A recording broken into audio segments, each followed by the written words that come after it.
بدقسمتی یہ ہے کہ ہمارے صوبے کے ساتھ جو سب سے زیادہ زیادتی یہ ہوئی کہ ایک مڈل پاس ایجوکیشن کا منسٹر.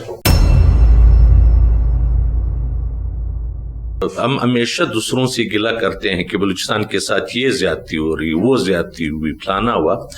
ان تمام زیادتیوں میں بلوچستان کے عوام، بلوچستان کے بیوروکریسی، بلوچستان کے منتخب نمائندوں اور سرمایہ داروں کا بھی ایک ہاتھ ہے. اب بدقسمتی یہ ہے کہ ہم لوگوں نے لوگوں کو کرپٹ کر دیا، ان کو بھیک منگا بنا دیا، اور بلکہ ہم یہ کہیں گے کہ کمیشن خوری اور یہ تو اس سے ہمارے یہ مسائل گمبھیر ہونے لگے.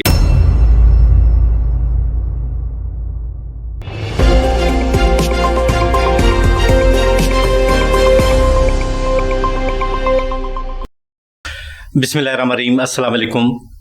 البرز ٹی وی کے ساتھ قیوم بیدار. ناظرین، آج ہم نے اپنے پروگرام میں اپنے ایک پرانے دوست جو کوئٹہ کے رہنے والے ہیں اور خاص کر خانوزئی کی، اور آپ کو معلوم ہے کہ خانوزئی تعلیم کے حوالے سے ایک جانا پہچانا دیہات ہے، ایک گاؤں ہے، اور اس میں بڑے بڑے ڈاکٹر، انجینئر، وکیل، استاد وہ سامنے آئے. تو محمد انور پانیزی صاحب کا تعلق بھی وہیں سے ہے.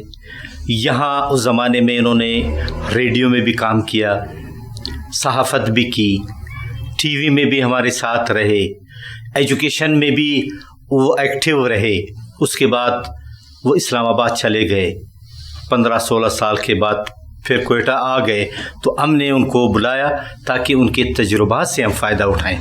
انور پانیزی صاحب، اپنے پروگرام میں آپ کو خوش آمدید کہتے ہیں. خوش رہو کریم صاحب، اور بہت بہت شکریہ آپ کا، آپ کے ناظرین کا. آپ لوگوں نے مجھے یہاں دوبارہ اپنے لوگوں سے مخاطب ہونے کا موقع دیا. یہ میرے لیے خوشی ہے اور میری خوش بختی ہے کہ میرے ساتھی جو ہے وہ اب تک اپنے لوگوں کی خدمات جو ہے اس کو سر انجام دے رہے ہیں. بہت بہت شکریہ. سر، ماضی کی کچھ یادیں؟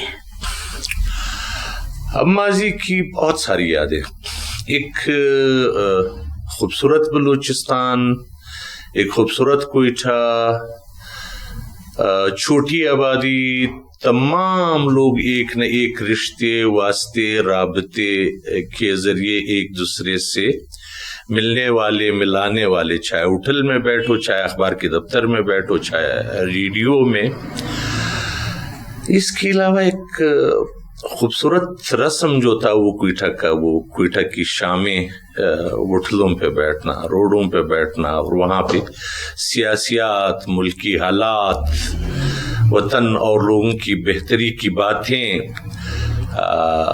جب ہم نوجوان تھے تو ہم مل کے بیٹھتے ہوتے تھے، ہر وقت کوئی نہ کوئی مسئلہ لیے بیٹھے ہوئے ہوتے تھے اور اس کے حل، تجاویز اور اس پہ کام کرتے ہوتے تھے. اب جب آیا تو ان تمام چیزوں میں سے کچھ نہیں. اچھا انور جان، اس زمانے میں جب میں، آپ یا دیگر لوگ تھے، یہ سارے سیلف میڈ تھے، تو آپ کس مسائل اور آلات سے گزر کر یہاں تک پہنچے؟ بہت کمال کی بات کی آپ نے. اصل میں لوگوں کو بتاتا ہوں، جہاں بھی جاتا ہوں میں کہتا ہوں بلوچستان کا پرانا نسل، اس میں جتنے بھی لوگ بنے وہ سیلف میڈ تھے اور وہ حادثات کے پیداوار ہیں. بلوچستان میں اب بھی آپ کو جو لوگ نظر آ رہے ہیں وہ انتہائی غربت سے اور انتہائی قسم و پرسی سے گزرے ہیں. میں بھی ان میں سے ایک تھا. میں بمشکل میٹرک کر سکا اور پھر بطور ٹیچر بھرتی ہوا، اور اپنی روزی روٹی کمانے کے لیے، خرچہ برداشت کرنے کے لیے میں اخباروں میں کام کرتا رہا اور ریڈیو کے لیے لکھتا رہا، تاکہ ہمیں مہینے میں وہ کوئی 100، 150 یا 200 کا چیک ملتا ہوتا تھا. وہ چیک جو ہے اس پہ ہم کام کرتے ہوتے تھے، اپنا کھانا پینا. اور بلکہ میں تو یہاں تک آپ کو کہوں کہ ہماری ایک پوری ایک سیریز ہے اسٹوڈنٹس کی. بلوچستان میں لوگ مفت سفر کرواتے ہوتے تھے، یہ پرنس روڈ اور باقی ہوٹلوں میں کھانے تک جو ہے یہ لوگ مہیا کرتے ہوتے تھے. تو آئی واز آلسو, میرا والد بیسیکلی ریلوے میں تھا. اب ریلوے میں بھی ایک کلی تھا, تو آپ اندازہ لگا سکتے ہیں کہ ایک کلی کا بیٹا جو ہے وہ اس لیول تک پہنچنے کے لیے کتنے مراحل سے گزرا. اور اس کے بعد پھر پڑھتے بھی رہے اور آگے بڑھتے بھی رہے, اور مقابلے کا امتحان, پھر پبلک سروس کمیشن, پھر چونکہ ہمارے دور میں سیاسی کارکن تھے اور سیاست کے بعد ہم یہ سماجی خدمات انجام دے رہے تھے. ہم تو بطور خدمت انجام دے رہے تھے, لیکن آج ذاتی طور پر پھر یہ افغان مہاجرین کے آنے کے بعد یہ ایک سیکٹر کی صورت اختیار کر گیا, اور پھر تنخواہیں اور پھر وسائل. تو ہم وہ پہلی لاٹ ہیں بلوچستان کے جو بغیر اسپیشلائزڈ ایجوکیشن کے اس سیکٹر میں سرو کرنے لگے. اچھا, آپ نے تعلیم کے حوالے سے بھی کام کیا, پھر واٹر کے حوالے سے بھی کام کیا. کن کن سیکٹر میں آپ کو کون کون سی مشکلات پیش آئیں, اور بلوچستان میں اب اس کا مسئلہ بہت گمبھیر ہے؟ میرا خیال ہے کہ جب میں ادھر کام کرتا رہا تو بلوچستان کے لوگ, چونکہ میرا ہمیشہ سے تعلق کمیونٹی سے رہا ہے, وہ بڑے ویلکمنگ تھے. میں اس میں سے ایک چھوٹا سا مثال یوں دوں گا کہ میں نے یہاں ایک چھوٹے سے پروگرام پہ کام کیا بلوچستان میں. 10 گرلز ہائی اسکول بنائے سیلف ہیلپ کے تحت, جو بعد میں top 10 girls high schools Balochistan بنے. تو میں آپ کو بتا دوں کہ یہ 2004-05 کی بات ہے. صرف مستونگ کا ایک چھوٹا سا علاقہ, وہاں پر مجھے جہاں تک مجھے یاد پڑتا ہے کوئی 35 لاکھ لوگوں نے کنٹریبیوشن دی تھی. تو بلوچستان کے لوگ کنٹریبیوٹ کرنے لگے تھے. لیکن اب بدقسمتی یہ ہے کہ ہم لوگوں نے لوگوں کو کرپٹ کر دیا, ان کو بھیک منگا بنا دیا, اور بلکہ ہم یہ کہیں گے کہ کمیشن خوری, اور یہ تو اس سے ہمارے یہ مسائل گمبھیر ہونے لگے. نمبر 1. دوسرا سبب میرے ذہن میں یہ ہے کہ ہم جب حکومت میں آتے ہیں یا جب پلان کرتے ہیں تو ہم اپنی چاہے پانی کے مسائل ہے, چاہے اسکول یا تعلیم کے مسائل ہے, چاہے ہیلتھ کے ہیں, چاہے باقی ڈیولپمنٹ ہے, اس میں ہم اس شعبے کے سائنٹسٹ کو اگنور کر دیتے ہیں, ایکسپرٹ کو اگنور کر دیتے ہیں. ہمارے لے مین جو ہے وہ پلان کرتے ہیں.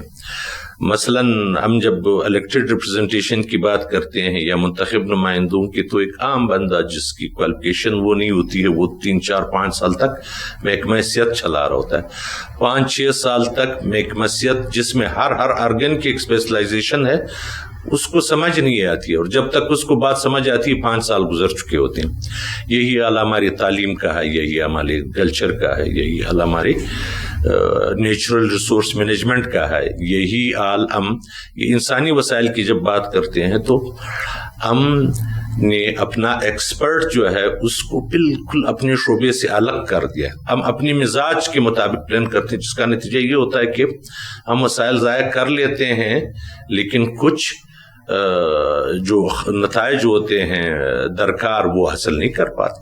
پھر انور صاحب, بدقسمتی یہ ہے کہ ہمارے صوبے کے ساتھ جو سب سے زیادہ زیادتی یہ ہوئی کہ ایک مڈل پاس ایجوکیشن کا منسٹر, بالکل ٹھیک ہے نا, اور دوسرے حکومت میں وہ میرے خیال میں میٹرک پاس بھی تھا یا نہیں تھا, وہ منسٹر بنا. تو جب آپ کے مڈل اور میٹرک پاس منسٹر بنتے ہیں تو کس طرح وہ ایجوکیشن کے حوالے سے پالیسی بناتے ہیں یا قانون سازی کرتے ہیں؟ اصل میں ہم نے بنیادی طور پر ہم ہمیشہ دوسروں سے گلہ کرتے ہیں کہ بلوچستان کے ساتھ یہ زیادتی ہو رہی, وہ زیادتی ہوئی, فلانا ہوا. ان تمام زیادتیوں میں بلوچستان کے عوام, بلوچستان کے بیوروکریسی, بلوچستان کے منتخب نمائندوں اور سرمایہ داروں کا بھی ایک ہاتھ ہے. ہم جب اپنے منتخب نمائندوں کا انتخاب کرتے ہیں تو یہ نہیں سوچتے ہیں, اور پھر بعد میں جب ظاہر ہے پیسہ ٹیکس پیئر کا ہے یا فیڈرل گورنمنٹ کا ہے, لیکن ہمارے منتخب نمائندے جو ہے وہ اپنے ووٹ بینک کے لیے اس کو خرچ کرتے ہیں. ورنہ بلوچستان, میں آپ کو ایک مزے کی بات بتا دوں, بلوچستان کی پوری آبادی کراچی شہر کی آبادی کی بھی برابر نہیں. یعنی ایک کراچی جو ہے اس کو تعلیم یافتہ بنانا، اس کو سڑک دینا، اس کو تعلیم دینا، اس کی صحت کی سہولیات دینا، جو یہ کوئی مشکل کام نہیں ہے. لیکن ہم چیزوں کو اس طرح نہیں سوچتے ہیں. اس کی وجہ سے ہمیں ہر روز، بلکہ میں تو یہ کہوں گا کہ کرپشن کو ہم نے پارٹ اینڈ پارسل بنا دیا. ہر چیز میں پیسہ، ہر چیز. میں تو سوچ رہا تھا کہ آج جب آپ کے ساتھ بات ہو تو کم از کم ہم بے شک یہ نہ کہیں کہ جی آپ کمیشن نہ لیں، کک بیک نہ لیں، لیکن یہ گزارش تو کر سکتے ہیں کہ جناب آپ جو لے رہے ہیں، جو ابھی میں نے سنا ابھی حال ہی میں ایسے ادارے ہیں جو 50% مانگ رہے ہیں. جی. اب جب 50% وہ کمیشن میں لے جائے گا، آپ اس میں آپ پھر ٹیکسیشن اس میں سے ٹیکس پرسنٹیج نکال دے، پھر ٹھیکیدار کی مزدوری نکال دے، تو گراؤنڈ پہ کیا امپلیمنٹ ہوگا؟ یہی کہانی چل رہی ہے. یعنی وہ بمشکل 10% کام ہو. 10% کام. اور دوسری بات یہ ہے کہ اب اس وقت ہمارے پاس کوئی 30 لاکھ کے قریب بچے جو ہے وہ آؤٹ آف اسکول ہیں.